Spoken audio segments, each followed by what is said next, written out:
Hey guys, Drifter here. Today we're talking about xDefiant. More specifically, could xDefiant actually kill Call of Duty? My answer to this one might be surprising to you. The gameplay you're seeing right here is my very first game of the open beta. You can watch me, I think I go maybe 4 or 5 deaths in a row while I'm kind of struggling to get a feel for the controls and sensitivity, then go on an absolute tear and the good gameplay begins. So, could xDefiant actually kill Call of Duty, or at least put a dent into it? That's a question that almost every FPS developer has to ask themselves, because CoD is the unquestioned #1 FPS game on the planet for the last 20 years, and other games have existed in other niches, but they've never quite managed to capture that mainstream Call of Duty appeal or take a whole lot of its audience.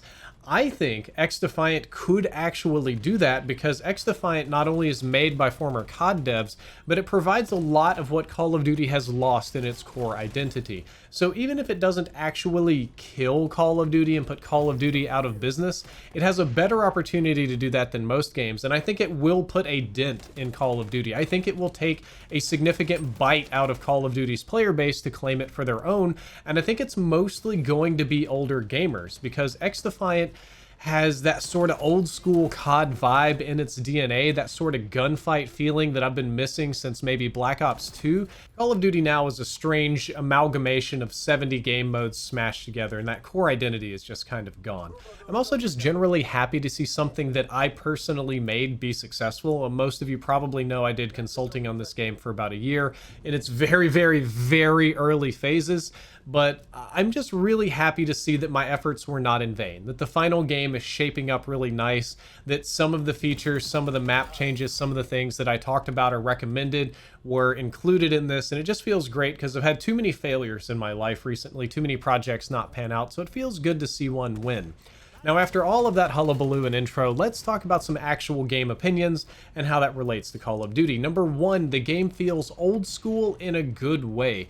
This is a little bit intangible, a little bit difficult to describe, but there's something about the movement, about the animations on your guns, about the relatively clean screen, about the crisp look to the game that feels like an old school shooter, where the focus is really on your movement, on your aim, on your positioning and things like that.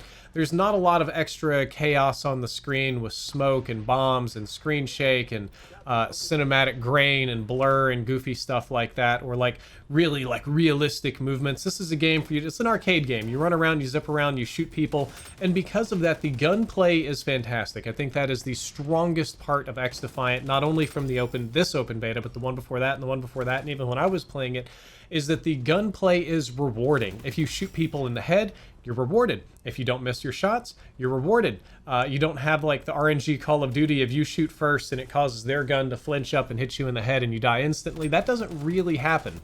On top of that, the gunplay is very well designed for controller. I watched a lot of guys on Twitch play on controller, even some people that would normally play on PC, they went to play controller, and the consensus is that it feels really good on controller, which makes sense, again, because of Mark Rubin and all the former CoD devs, and even when I was working on it, that was a very big focus to make sure that the controller play felt very, very clean. And it does. Everybody seems to like it. Now, me personally, I'm a keyboard and mouse kind of guy. And I think that the controller play is actually so good that it's probably superior to keyboard and mouse. The way they did the input scaling, the way they did the aim assist, the way they did the snap aim, and a lot of different features makes this game a little bit easier to play on controller. It makes it a little bit easier to track people, especially some of the faster characters. When you're doing keyboard and mouse, it's a little bit more CS:GO-like, where you see somebody at a distance and you kind of cross-strafe each other and try to hit your shots, which is a skill I was never particularly good at. So I think if you're playing this game, console is probably going to be the easier, better of the options. Keyboard and mouse feels a little bit more challenging. It doesn't feel bad. It feels really crisp and clean, but I can definitely tell when I'm fighting controller boys because of how they track me. I mentioned this in a previous video, so this is a little bit of a retread, but most of the maps are colorful and clear. I say as I'm in one of the darkest maps in the game, which is New York City at night, Times Square at night, I should say. But for the most part, all of the maps are really bright, they're colorful, they're cool. It's an aquarium, it's a historical area, it's Times Square at night, it's on a movie studio, so there's 8 different sets of crazy stuff. And it looks really good. Again, they kind of remind me of Black Ops 2 maps. Like if you remember the Black Ops 2 version of Firing Range, I know, or maybe it was Black Ops, yeah. Black Ops 2 version of Firing Range, I believe, was the one with all the movie stuff, or Grind. It's very colorful. Each one has its own flavor. It's unique. And most importantly, you can see the enemies really clearly. They can't really hide very well on these maps, which is great. Except for the fact that some of them can hide and turn literally totally invisible like the Predator because of the hero shooter abilities that have been added into the game, which I think again are still the weakest part of the game, but absolutely necessary for competitive play and for separating itself from just being a Call of Duty clone. When you're playing in casual mode, the hero shooter abilities get frustrating because there are invisible people that run around the map, there are shields, there are little insta-kill grenades and drones and bombs and little annoying things. Most of these have been massively nerfed since the previous open beta, and because of that, they play better. They're better because they have been nerfed. But they're still present and they're still pretty spammable, and when you're not in a ranked match, when you're just running around doing random things, that means you're going to get randomly blown up by people that just have like a super weapon in their pocket, and there's not really a lot of counterplay for you. I think the hero shooter abilities probably need to be nerfed a little bit more, and I almost want to say that they're probably only going to be fun in ranked mode. Like if you want to play this game sweaty, if you want to go ranked, it's a little Overwatchy. You can shield, counter shield, EMP scan, communicate with your teammates. You're going to activate this, they're going to activate theirs. We're going to push in, and then the other guys can counterplay.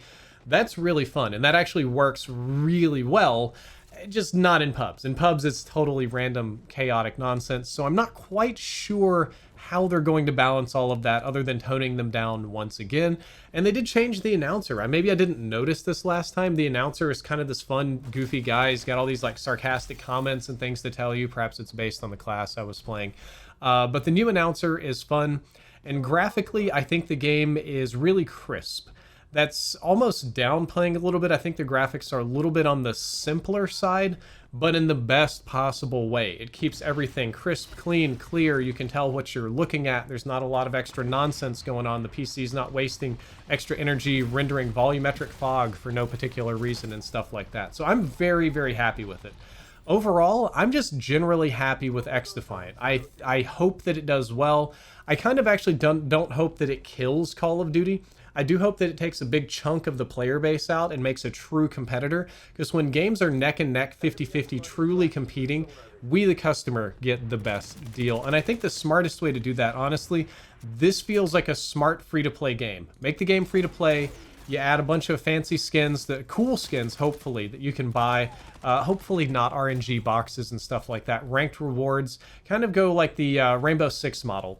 I think you actually still have to buy Rainbow Six.